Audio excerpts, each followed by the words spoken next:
बात कर रहे थे। बॉर मॉडल हमने इसकी जो जितनी भी अभिधारणाएं होती हैं, इनकी जो ऑसिलेट है उसके बारे में स्टडी कर चुके हैं। अब हम बॉर मॉडल के एप्लीकेशंस यूज करेंगे। मैंने लास्ट क्लास में बताया भी था कि हमें यहाँ पे अब नेक्स्ट जो टॉपिक्स होंगे वो क्या होंगे। तो मैंने बताया था कि बॉर ने बताया कि इलेक्ट्रोड नाभिक की सराउंडिंग ऑर्बिट्स में कंटिन्यूअस रिवोल्यूशन करते हैं। जो इलेक्ट्रॉन है वो नाभिक की सराउंडिंग क्या करते हैं, ऑर्बिट्स में रिवोल्यूशन करते रहते हैं। तो हमें इन ऑर्बिट्स में हमें क्या फाइंड करना है कि सबसे पहले हम फाइंड कर रहे हैं रेडियस ऑफ द ऑर्बिट। कोई भी एनी ऑर्बिट है, फर्स्ट ऑर्बिट होगा, सेकंड ऑर्बिट होगा, ठीक है, फिफ्थ ऑर्बिट हो सकता है। तो कौन से ऑर्बिट की रेडियस फाइंड करेंगे, तो हम nth ऑर्बिट जो nवां कोस होगा, nth ऑर्बिट होगा, उसकी रेडियस फाइंड करेंगे। साथ ही इसके बाद में नेक्स्ट जो टॉपिक होगा कि किसी भी ऑर्बिट में इलेक्ट्रॉन किस वेलोसिटी के साथ मूव कर रहा है, उसकी वेलोसिटी क्या होगी, तो हम इलेक्ट्रॉन की वेलोसिटी फाइंड करेंगे, ठीक है, रेडियस फाइंड करेंगे, वेलोसिटी फाइंड करेंगे, और लास्ट कि ये जो इलेक्ट्रॉन ऑर्बिट में मूव कर रहा है उसकी टोटल एनर्जी क्या होगी, En, उसकी एनर्जी क्या होगी, En, वो भी हम कैलकुलेट करेंगे। तो कुल मिला के हमारे पास नेक्स्ट 3 आर्टिकल है, 3 टॉपिक है, radius of the orbit, second velocity of electron in any orbit, and last total energy of electron, electron की कुल ऊर्जा, ये हम कैलकुलेट करने जा रहे हैं। और सबसे पहले मैंने आपके लिए लिख भी दिया टॉपिक। सबसे पहले हम निकालने जा रहे हैं किसी भी कॉस की त्रिज्या, कोई भी कॉस है उसकी हमें त्रिज्या फाइंड करनी है, radius of orbit, radius of any orbit. तो कैसे करेंगे, देखिए, अगर हमें दो पॉइंट्स हमारे पास में, एक हमारे पास में है रेडियस Rn और एक है हमारे पास वेलोसिटी Vn। जो हमारे नेक्स्ट दो टॉपिक है रेडियस और वेलोसिटी, तो इन दोनों ही की वैल्यू हम आसानी से कैलकुलेट कर सकते हैं। केवल हमें जो बॉर मॉडल है उसकी फर्स्ट पोस्टुलेट और सेकंड पोस्टुलेट को लेकर काम करना होगा। और हम ऑलरेडी बता चुके हैं कि बॉर की जो फर्स्ट पोस्टुलेट है वो मैंने राइट डाउन कर रखी है और सेकंड भी हमने लिखी हुई है। फर्स्ट क्या है कि लगने वाला जो इलेक्ट्रोस्टैटिक फोर्स है वो किसके इक्विवेलेंस होता है, किसके इक्विवेलेंस होता है, वो इक्वल होता है सेंट्रीपिटल फोर्सेस के इक्वल होता है। दूसरा जो बॉर की सेकंड पोस्टुलेट थी वो क्या थी, इलेक्ट्रॉन उन्हीं ऑर्बिट्स में चक्कर लगाता है, उन्हीं ऑर्बिट्स में चक्कर लगाएगा जिसमें उसका कोणीय संवेग, एंगुलर मोमेंटम कितना होना चाहिए, h/2π का n गुना। तो ये हम दोनों जो उसकी अभिधारणाएं हैं पोस्टुलेट स्टडी कर चुके हैं। अब क्या करना है कि हमें रेडियस या वेलोसिटी फाइंड करना है। उसके लिए क्या करना पड़ेगा कि एक बार हमें जो फर्स्ट और सेकंड अभिधारणाएं हैं इसमें किसी प्रकार से जब आप वेलोसिटी फाइंड रेडियस फाइंड करने जा रहे हो तो आपको क्या करना पड़ेगा, इन दोनों इक्वेशंस को लेकर किसी प्रकार से यहां से वेलोसिटी को विलोपित कर दो। आप यहां से वेलोसिटी की जो टर्म्स है उसको गायब करो, तो हमारे पास क्या बचेगा, रेडियस Rn हम कैलकुलेट कर पाएंगे। और जब हम वेलोसिटी फाइंड करेंगे, जब हमें वेलोसिटी फाइंड करना है तो फिर हम फर्स्ट और सेकंड पोस्टुलेट को लेकर, फर्स्ट और सेकंड पोस्टुलेट को लेकर किसको विलोपित करेंगे, Rn को, Rn की टर्म्स को हम यहां से विलोपित करेंगे तो हमारे पास किसकी वैल्यू आ जाएगी, वेलोसिटी की वैल्यू आ जाएगी। तो कुल मिला के एक बार दोनों इक्वेशंस को लेके हम फर्स्ट टाइम क्या करेंगे, वेलोसिटी गायब कर दें तो रेडियस आ जाएगा। फिर सेकंड टाइम हम क्या करेंगे, रेडियस को विलोपित करेंगे तो क्या आ जाएगा, वेलोसिटी आ जाएगी। तो फर्स्ट हम क्या कर रहे हैं, रेडियस ऑफ द ऑर्बिट, हम क्या निकालना चाह रहे हैं, रेडियस हमें निकालनी है। तो अंडरस्टूड है कि हमें किसको गायब करना पड़ेगा, किसकी टर्म्स को विलोपित करना पड़ेगा, वेलोसिटी की। तो आप देखो कैसे कर सकते हैं। तो आप देखो फर्स्ट में देखो कि यहां वेलोसिटी में क्या आ रहा है, स्क्वायर आ रहा है, mvn² बराबर kz² Rn आ रहा है। जबकि आप सेकंड पोस्टुलेट में देखें तो वेलोसिटी यहां फर्स्ट में स्क्वायर में है और सेकंड में क्या है, सिंगल पावर में है। तो अगर हम लोग यहां डबल पावर कर लें, क्या करें, डबल पावर करें और उसको फिर इक्वेशन 1 में क्या करें, डिवाइड करें, क्या करें इसकी पावर डबल करें और इसको क्या करें, डिवाइड करें, तो vn² से vn² कैंसिल हो जाएगा और ऐसा करके हम वेलोसिटी को यहां से गायब कर देंगे। तो हमारे पास क्या आ जाएगा, रेडियस, क्या आ जाएगा, रेडियस आ जाएगा। अब इसके लिए क्या करना पड़ेगा, देखो ऑलरेडी यहाँ पे वी एन स्क्वायर है, हम चाहते हैं कि यहाँ पे क्या आ जाए, वी एन स्क्वायर आ जाए। तो इसके लिए क्या करो, जो इक्वेशन 2 है उसके बोथ साइड हमें क्या करना है, स्क्वायर करना है। उसके बोथ साइड क्या करेंगे, स्क्वायर करेंगे। स्क्वायर करने पे देखो हमें क्या मिलेगा, स्क्वायर करिए इसका both side, right and left hand side दोनों। स्क्वायर करो क्या आएगा, ये आएगा M square V N square R N square बराबर, इस साइड भी स्क्वायर करिए, कितना आएगा एन स्क्वायर एच स्क्वायर और नीचे क्या आएगा 2 का स्क्वायर क्या आएगा 4 और ये क्या हो जाएगा पाई स्क्वायर। इस तरह से हमें इक्वेशन थर्ड मिल जाएगी। हमने सेकंड जो पोस्टुलेट है उसको लिखा, उसका मैंने क्या किया, बोथ साइड स्क्वायर कर लिया और हमें क्या मिला, इक्वेशन थर्ड मिल गई। अब क्या करना है, हमें वेलोसिटी को गायब करना है। तो क्या करेंगे, इक्वेशन फर्स्ट में इक्वेशन थर्ड का डिवाइड करेंगे। इक्वेशन फर्स्ट में इक्वेशन थर्ड का डिवाइड करो, कैसे करेंगे, लेफ्ट हैंड साइड में लेफ्ट हैंड साइड का डिवाइड होगा और राइट हैंड साइड में राइट हैंड साइड का डिवाइड होगा। तो करिए, तो करेंगे तो क्या होगा, लेफ्ट में लेफ्ट और राइट से राइट का। तो यहां पे हमें मिलेगा M V N square upon R N और इसमें किसका डिवाइड करना है, थर्ड इक्वेशन का। तो नीचे क्या आएगा, ये आएगा M square V N square और आर एन स्क्वायर इक्वलेंट, क्या किया, लेफ्ट हैंड साइड में लेफ्ट हैंड साइड का डिवाइड कर दिया। ऐसे आप देखो राइट हैंड साइड में क्या करना है, राइट हैंड साइड का। तो इसका मेथड लिखो पहले, क्या आएगा कि Z E square upon R N square, किसका डिवाइड करना है, इसका राइट हैंड साइड का, क्या आएगा N square H square upon 4 pi square. तो कुछ नहीं किया हमने, बोर की दोनों अभिधारणाएं लिखी है और वेलोसिटी को विलोपित करने के लिए हमने इक्वेशन सेकंड का दो बोथ साइड स्क्वायर कर लिया है और इक्वेशन 1 में इक्वेशन थर्ड का डिवाइड कर दिया। अब देखिए क्या इसको कैलकुलेट करें, कुछ कट रहा है तो काटिए। तो आप इसको कैलकुलेट करें तो क्या होगा, आप देखो 1 m से 1 m कैंसिल हो जाएगा, क्या होगा 1 m से 1 m कैंसिल हो जाएगा। और आप देखो v स्क्वायर से क्या कैंसिल हुआ, v स्क्वायर से क्या कैंसिल हो गया, v स्क्वायर। तो 1 m से 1 m कैंसिल हो गया, v स्क्वायर से v स्क्वायर कैंसिल हो गया। तो यहां क्या बचा 1 अपॉन rn और एक नीचे कौन है rn स्क्वायर। तो इस साइड में हमें क्या मिलेगा, यहां हमें मिलेगा टोटल 1 अपॉन, एक तो मिलेगा m, एक तो हमारे पास क्या आएगा m और एक आएगा rn क्यूब। देखो ये ना 1 अपॉन rn और यहाँ पे कौन है r स्क्वायर। तो टोटल कितना होगा 1 अपॉन r क्यूब और साथ में एक m और बचेगा तो m भी हम। अब यहाँ देखिए क्या होगा, यहाँ तो कोई टर्म कैंसिल नहीं हो रही है तो कैसे मल्टीप्लाई होता है, आप जानते हैं फर्स्ट टाइम 4 मल्टीप्लाई होगा और सेकंड और थर्ड मल्टीप्लाई होगा। तो मल्टीप्लाई करिए कितना आएगा, हमारे पास ऊपर आ जाएगा 4 पाई स्क्वायर के जेड ई स्क्वायर अपॉन में क्या आएगा, अपॉन में कौन है, देखो एक तो है एन स्क्वायर एच स्क्वायर और एक कौन है आर स्क्वायर। तो हमारे पास क्या आएगा एन स्क्वायर एच स्क्वायर और इंटू में कौन है आर एन स्क्वायर, इंटू में कौन है आर एन स्क्वायर। और उसके बाद में क्या कर सकते हैं, देखो यहाँ पे कौन है 1 अपॉन आर एन क्यूब, यहाँ पे कौन है 1 अपॉन आर एन क्यूब और यहाँ देखिए क्या है 1 अपॉन आर एन स्क्वायर। तो देखो ये आर एन स्क्वायर से यहाँ स्क्वायर कैंसिल होगा और एक आर एन बचेगा, क्या बचेगा, यहाँ पे 1 अपॉन आर एन स्क्वायर है और यहाँ पे कौन है 1 अपॉन आर एन है। तो एक आर एन कैंसिल हो जाएगा और एक आर एन यहाँ पे बच जाएगा। और फिर इसको सॉल्व करिए तो यहाँ बचेगा 1 अपॉन आर एन और m को आप इस साइड लिए, m को आप क्रॉस मल्टीप्लाई में लिए तो क्या होगा, ये होगा 1 अपॉन आर एन बराबर 1 अपॉन आर एन बराबर m को आप इधर लिखा जाए तो कितना आएगा, ये आएगा 4 पाई स्क्वायर के Z E square m upon में क्या होगा, अपॉन में आ जाएगा n स्क्वायर और h स्क्वायर। तो देखिए इस तरह से हमने किसकी वैल्यू कैलकुलेट कर ली है 1 अपॉन आर एन की, जिसकी वैल्यू कैलकुलेट हुई है 1 अपॉन आर एन। पर हमें तो आर एन चाहिए, हमें तो क्या चाहिए रेडियस चाहिए। तो आप इसका इनवर्स ले लीजिए, क्या करना है इसका हम इनवर्स ले लेंगे। तो 1 अपॉन आर एन का इनवर्स करो तो इनवर्स करो कितना आ जाएगा हमारे पास आर एन आ जाएगा, कितना आ जाएगा आर एन। इनवर्स लो उल्टा कर दो इसको तो कितना आएगा, इसका इनवर्स लोगे तो क्या आएगा N square H square upon ये आएगा 4 पाई स्क्वायर के जेड ई स्क्वायर और साथ में कौन है m।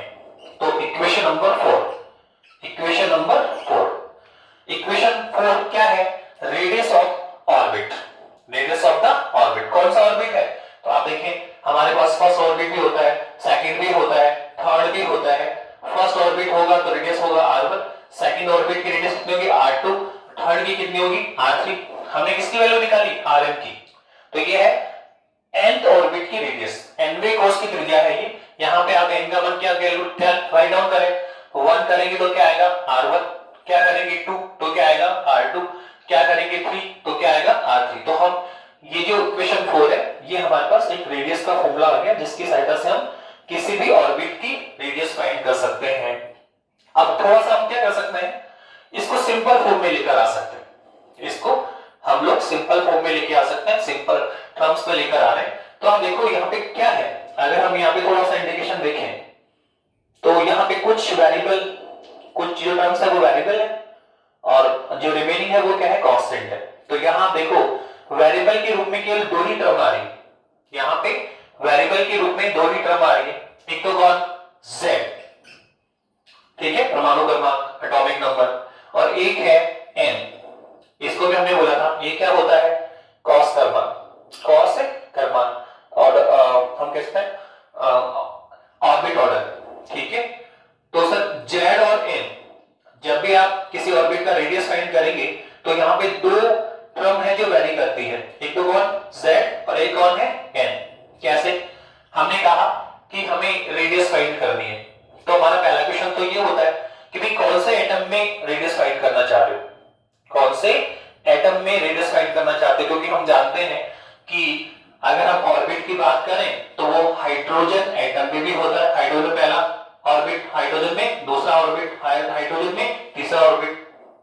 तो हमें रेडियस फाइंड करनी किसी ऑर्बिट की, तो सबसे पहला क्वेश्चन बना कौन से ऑर्बिट में, हाइड्रोजन में ऑर्बिट तो हीलियम में भी होता है, फर्स्ट ऑर्बिट है, सेकंड ऑर्बिट है, थर्ड ऑर्बिट है, ऑर्बिट हीलियम में भी होता है। तो हमारा पहला क्वेश्चन बनता है कि सर हमें ऑर्बिट की रेडियस फाइंड करनी, तो पहले ये तो बताओ कौन से ऑर्बिट में, कौन से एटम में। हाइड्रोजन होगा तो z का मान 1 लेना पड़ेगा, हीलियम होगा तो z का मान 2 लेना पड़ेगा, लिथियम होगा तो 3 लेना पड़ेगा। तो जब आप एटम चेंज करेंगे तो क्या चेंज होगा, z। तो यहाँ जो z है एटॉमिक नंबर है वो क्या करता है, वेरी करता है। साथ में कौन वेरी करेगा, n।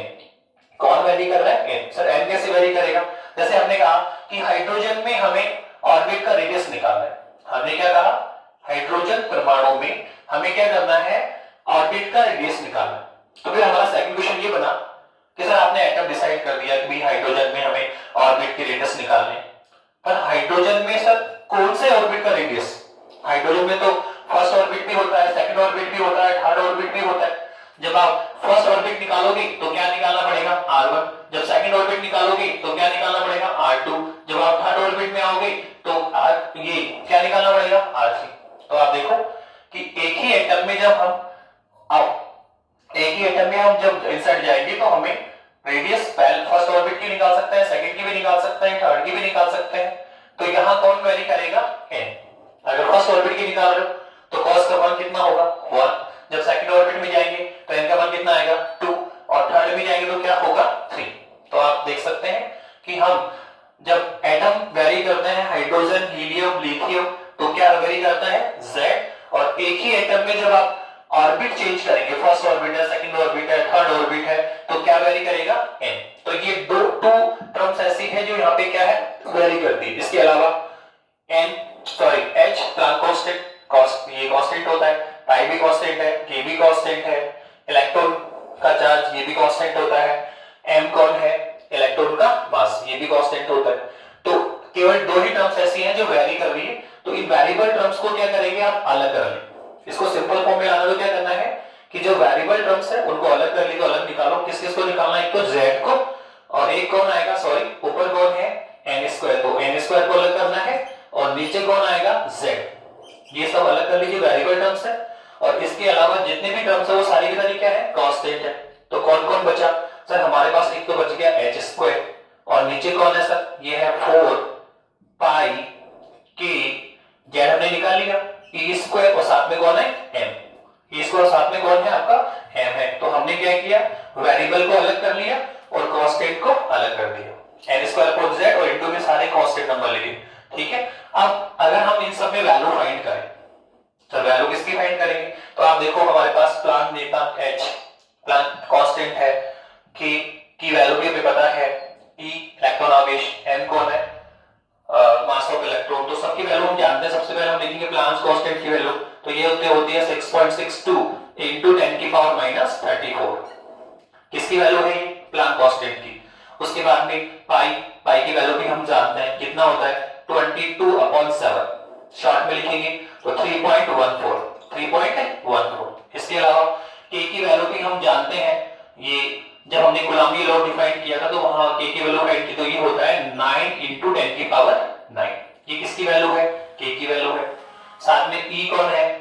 ये है चार्ज ऑफ इलेक्ट्रॉन, ऑर्बिट में कौन मूव कर रहा है? इलेक्ट्रॉन, तो ई कौन है? इलेक्ट्रॉन का चार्ज, और एम कौन है? इलेक्ट्रॉन का मास। तो इलेक्ट्रॉन का चार्ज कितना होता है? ये होता है 1.6 into 10 की पावर माइनस 19 कूलम। और लास्ट में कौन है? मास ऑफ इलेक्ट्रॉन कितना होता है? हम जानते हैं 9.21 into 10 की पावर माइनस 31।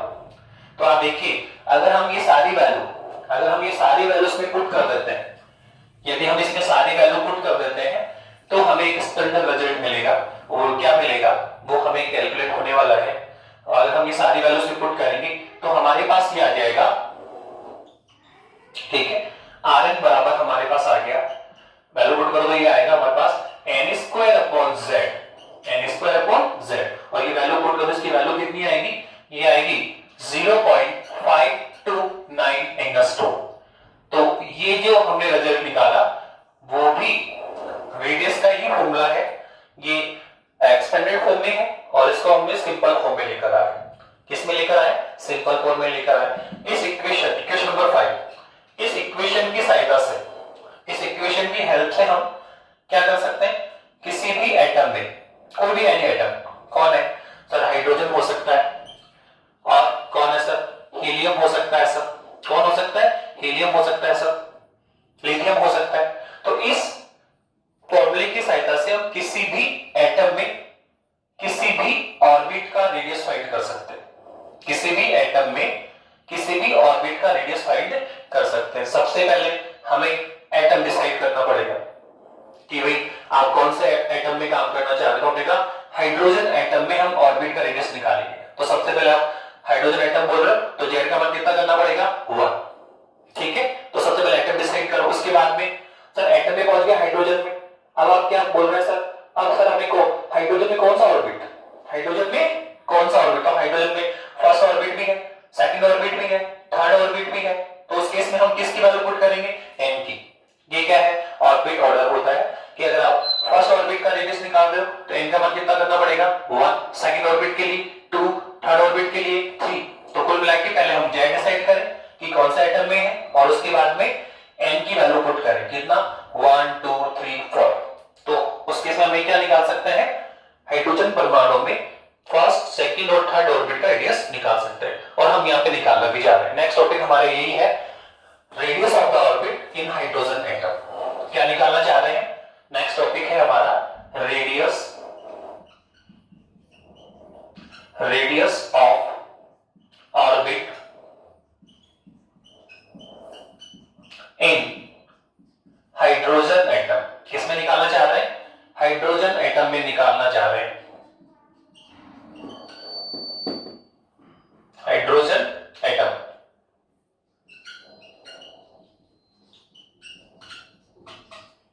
नेक्स्ट टॉपिक हमारा यही है। वैसे तो हम किसी भी एटम में निकाल सकते हैं, hydrogen, helium, lithium. For example हम लोग यहाँ हाइड्रोजन एटम में रेडियस फाइंड करना चाह रहे हैं। उसका एक रीजन भी है, हम आगे चल के स्टडी करेंगे कि जो बोर ने हमें मॉडल दिया था वो केवल हाइड्रोजन को ही सेटिस्फाइड कर पाया। हाइड्रोजन में जो बोर के जितने भी लॉ हैं, जितने भी उसने अभिधारणाएं दी है, हाइड्रोजन एटम ही उसकी पूरी तरह पालना करता है, पूरी तरह फॉलो करता है। अन्य जो एटम्स है, हीलियम है, लिथियम है, वो इस मॉडल की पूरी तरह पालना नहीं करते। इसलिए हम जो भी काम करेंगे किसके ऊपर काम करेंगे? हाइड्रोजन पे। रेडियस किस में निकालना है? हाइड्रोजन पे। वेलोसिटी किसके निकालेंगे? हाइड्रोजन में, क्योंकि हाइड्रोजन एटम इसकी पूरी तरह पालना करता है। तो सबसे पहले हम क्या निकालने जा रहे हैं? सबसे पहले हम निकालने जा रहे हैं हाइड्रोजन एटम के ऑर्बिट। सर कौन सा ऑर्बिट निकालना चाह रहे हैं? तो हम पहले निकालेंगे फर्स्ट ऑर्बिट। क्या निकालना चाह रहे हैं? फर्स्ट ऑर्बिट निकालने जा रहे हैं। तो हम सबसे पहले निकाल रहे हैं फर्स्ट ऑर्बिट। फर्स्ट क्या है? फर्स्ट ऑर्बिट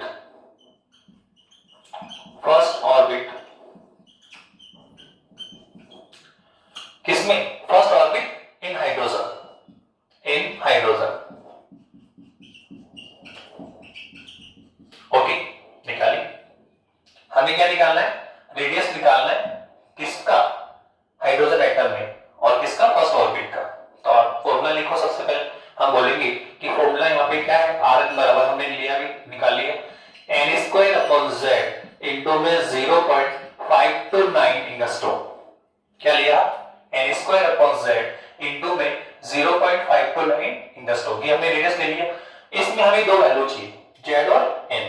तो हमने बता दिया कि पहले आप क्या डिसाइड करेंगे, एटम, क्या मिलेगा आपको, वैल्यू ऑफ जेड। फिर उसके बाद में क्या डिसाइड करें, ऑर्बिट, कि कौन सा ऑर्बिट है, पहला है, दूसरा है, तीसरा है, फर्स्ट है, सेकंड है, थर्ड है। तो देखो सबसे पहले आप देखिए कि यहाँ कौन सा एटम है, हाइड्रोजन। तो अब जैसे हाइड्रोजन बोल रहे हैं तो हमें जेड की वैल्यू मिली कितनी, 1। जेड की वैल्यू कितनी मिल गई, 1। क्यों, हाइड्रोजन एटम बोल रहे हैं। अब हाइड्रोजन में कौन सा ऑर्बिट है, फर्स्ट। कौन सा ऑर्बिट है, फर्स्ट। तो फिर सेकंड वैल्यू किसकी मिल गई, एन की। तो पहले एटम डिसाइड करें, जेड की वैल्यू हुई, हाइड्रोजन है, 1 मिला। अब ऑर्बिट कौन सा है हाइड्रोजन में, पहला। तो इनका मान कितना होगा, फर्स्ट। तो दोनों वैल्यू पुट करें तो हमारे पास किसकी वैल्यू आएगी, R1 की। किसका मान लिखना है, n का। तो कितना आएगा, ये आएगा 1 स्क्वायर अपॉन 1 इंटू में 0.529 एंगस्ट्रॉम। कितना आ गया ये, दोनों की वैल्यू पुट की, जेड और एन की। और इसकी जब वैल्यू कैलकुलेट करेंगे तो हमारे पास आ जाएगा ये, अगर हम इसकी वैल्यू कैलकुलेट करें तो हमारे पास यहां से हम निकालेंगे तो R1 हमारे पास कितना आ जाएगा, ये आ गया 0.529 एंगस्ट्रॉम। कितना आया, देख लो, 1/1 1 हो गया, तो ये आएगा 0.529 एंगस्ट्रॉम। तो ये जो हमने निकाला, वो कौन है, हाइड्रोजन एटम में फर्स्ट ऑर्बिट का रेडियस है। हाइड्रोजन परमाणु में पहले कोष की त्रिज्या है R1, जो कि रेडियस का सबसे छोटा मान होगा। आप देखो ये कौन है, हाइड्रोजन, ये इसका फर्स्ट ऑर्बिट है, और उसके बाद में क्या होगा, सेकंड ऑर्बिट होगा, फिर थर्ड ऑर्बिट होगा। तो आप देखिए जैसे जैसे ऑर्बिट ऑर्डर बढ़ेगा तो उसका रेडियस क्या होगा, बढ़ता जाएगा। उसका रेडियस क्या होता जाएगा, तो बढ़ता जाएगा। तो ये सबसे छोटा रेडियस होता है। ये क्या होता है, R1 क्या होता है, रेडियस का सबसे स्मॉलेस्ट वैल्यू होती है। तो इसको यहां R0 भी डिफाइन किया जाता है, और इसको क्या बोला गया, बोर रेडियस बोला गया। इसको बोर रेडियस भी बोला जाता है इसको।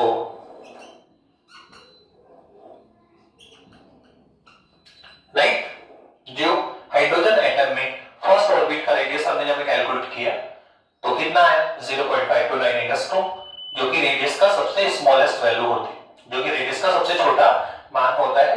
तो इस सबसे छोटे वैल्यू को क्या बोला गया, बोर रेडियस के नाम से भी जाना जाता है। इक्वेशन कई बार एग्जामिनेशन में आता है कि बोर रेडियस किसको कहा गया, तो बहुत सिंपल है, हाइड्रोजन एटम में जो फर्स्ट ऑर्बिट है उसकी आप रेडियस निकाल लें, उसकी जो वैल्यू आएगी वही कौन होता है, बोर रेडियस। अब सेकंड हम क्या करने जा रहे हैं, सेकंड हमने अभी किसका निकाला, फर्स्ट ऑर्बिट का निकाल लिया। क्या, रेडियस निकालना है हाइड्रोजन में, किसकी निकाली, फर्स्ट ऑर्बिट की। अब हम किस में निकालना चाह रहे हैं, सेकंड ऑर्बिट में। तो सेकंड की निकालो, सेकंड ऑर्बिट निकाली, सेकंड ऑर्बिट में आ गए, ठीक है। तो वापस से क्या लिखना है हमें, क्या लिखना है, फॉर्मूला Rn बराबर क्या होता है, n square upon z into में 0.529 एंगस्ट्रॉम। फॉर्मूला वही होगा। अब वापस से हमें पहले क्या डिसाइड करेंगे, z, और फिर क्या डिसाइड करेंगे, n। तो बताइए किसमें, आप हाइड्रोजन एटम में, तो z का मान कितना हुआ, 1। फिर आगे बढ़िए, फिर हम क्या करने जा रहे हैं, सर सेकंड ऑर्बिट में है तो पहले हाइड्रोजन डिसाइड करो। तो हाइड्रोजन का मतलब क्या हुआ, सर हाइड्रोजन है तो z का मान कितना हुआ, 1। फिर ऑर्बिट कौन सा है, दूसरा, तो n का मान कितना हुआ, 2। तो कुल मिला किसकी वैल्यू निकालेंगे, R2 की। किसकी वैल्यू निकलेगी, R2 की। कैसे निकलेगी, सपोर्ट करें तो ये कितना आएगा, सर ये आएगा 2 स्क्वायर अपॉन 1 इनटू में 0.529 एंगस्ट्रॉम। कितना आया, 2 स्क्वायर अपॉन 1 इनटू में 0.529 एंगस्ट्रॉम। इस तरह से हमने सेकंड ऑर्बिट भी निकाल लिया। तो पहले हमने क्या निकाला, first orbit, radius of the first orbit. फिर हमने क्या निकाला, radius of the second orbit. ऐसे आप थर्ड ऑर्बिट भी निकाल सकते हैं।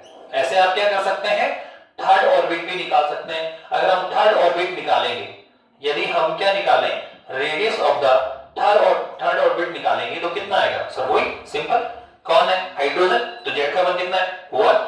और कौन सा ऑर्बिट है, थर्ड, तो एन का मान कितना होगा, 3। तो कुल मिला के पहले एटम डिसाइड करो, जेड का मान कितना करना है, 1, और फिर एन का मान कितना करो, 1 2 3। तो क्या आएगा, फर्स्ट ऑर्बिट का रेडियस, फिर क्या आएगा, सेकंड ऑर्बिट का रेडियस, और लास्ट में क्या निकाल रहे हैं, थर्ड ऑर्बिट का रेडियस। बोलो कितना आएगा, R3। अगर हम निकालना चाहे डायरेक्ट तो कितना आएगा, आप आप सब वापस से चाहे तो फॉर्मूला लिखें, तो कितना लिखें फॉर्मूला, तो ये है Rn बराबर कितना होता है n square upon z into में 0.529 एंगस्ट्रॉम, 529 एंगस्ट्रॉम। और अब क्या करना है सर, एटम हाइड्रोजन है तो z का मान 1, ऑर्बिट कौन सा है थर्ड, तो n का मान 3, तो यहां से किसकी वैल्यू आएगी R3 की, कितनी आएगी, तो ये आएगा 3 स्क्वायर अपॉन 1 इनटू में 0.529 एंगस्ट्रॉम। तो इस तरह से हम इसको आगे भी वेरी कर सकते हैं कि पहले फर्स्ट ऑर्बिट का रेडियस निकाला, तो वो कितना है, तो 0.529 एंगस्ट्रॉम, जिसको हमने बोर रेडियस की बोला, ठीक है। उसके बाद हमने सेकंड ऑर्बिट का रेडियस निकाल लिया R2, फिर हमने थर्ड ऑर्बिट का रेडियस निकाल लिया R3। तो अगर हम लास्ट में अगर हम रेडियस का रेशियो निकालें, क्या निकालें, R1 ratio R2 ratio R3, अगर हम इन सब का रेडियस का रेशियो निकाल लें तो बोलो कितना आएगा। आप देखो हमने R1 कैलकुलेट कर रखे, फिर हमने R2 निकाल रखे, फिर हमने R3 निकाल रखे। अगर आप रेशियो देखें तो ये तो देखो कितना है, ये तो है 1 स्क्वायर अपॉन 1 इंटू 0.529। आप देखो ये कितना है 2 स्क्वायर अपॉन 1 इंटू 0.529, और आप देखो ये कितना है 3 स्क्वायर अपॉन 1 इंटू 0.529। तो आप देखिए ये सब कैंसिल हो रहा है, 0.529 0.5, तो यहाँ तो कितना आएगा 1, यहाँ कितना आएगा 2 स्क्वायर मतलब 4, और यहाँ कितना आएगा 3 स्क्वायर मतलब 9। तो ये आएगा हमारे पास आ जाएगा 1 square ratio 2 square ratio 3 square, अर्थात रेडियस किस अनुपात में होता है 1:4:9 में होता है। तो ये रिजल्ट भी आपको एग्जाम में कई बार डिस्कस करवाया जाता है। ये जो हमने लास्ट में रिजल्ट निकाला यहां तक आपको वैल्यू फाइंड करवाई जाती है कई बार। वो कहता है सबसे पहले क्वेश्चन ये आएगा कि हाइड्रोजन रेडियस का फॉर्मूला ड्राइव करो, और लास्ट में प्रूव दैट कि जो रेडियस है वो किस रेशियो में होता है 1 square ratio 2 square ratio 3 square, या 1:4:9, 1:4:9 में होता है। तो इस तरह से हमने कंप्लीट रेडियस का फॉर्मूला आपके लिए कर लिया है। ओके, इसके बाद में हम जो नेक्स्ट टॉपिक होगा वो किसका होगा, वेलोसिटी का होगा। किसका होगा, वेलोसिटी का। ओके।